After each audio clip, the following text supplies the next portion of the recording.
নিহত বাংলাদেশি শিক্ষার্থী নাহিদা সুলতানা বৃষ্টির মরদেহ মাদারীপুরে তার গ্রামের বাড়িতে দাফনের জন্য সব প্রস্তুতি সম্পন্ন করা হয়েছে। সেখানকার খবর জানাতে আমার সাথে মাদারীপুর থেকে যুক্ত হচ্ছেন সহকর্মী মঞ্জুর হোসেন।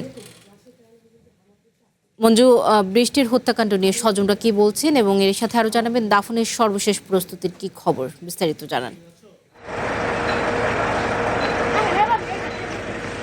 হ্যাঁ জি সাউদা, আপনি যেটি বলেছিলেন যে মাদারীপুরের কৃতি সন্তান বৃষ্টি, যিনি যুক্তরাষ্ট্রে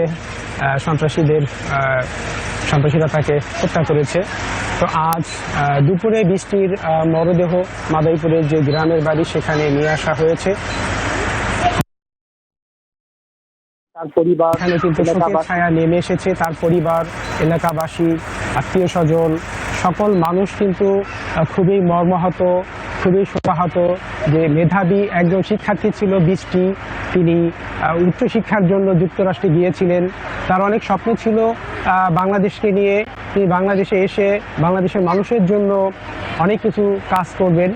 তো তার আত্মীয় স্বজন, পরিবারের তারা জানিয়েছেন আমাদের, যেহেতু বৃষ্টি একজন মেধাবী শিক্ষার্থী ছিল, তার ইচ্ছা ছিল তিনি বাংলাদেশে আসবেন এবং এলাকার মানুষের উন্নয়নে কাজ করবেন। তার পরিবার মরদেহ এসেছে। পরিবার একটাই দাবি জানাচ্ছে যে যে ঘাতক বৃষ্টিকে হত্যা করেছে তার যে ব্যবস্থা করা হয়,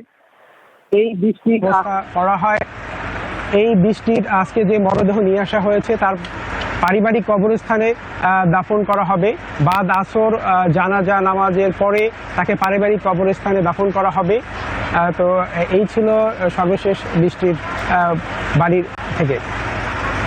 ধন্যবাদ আপনাকে।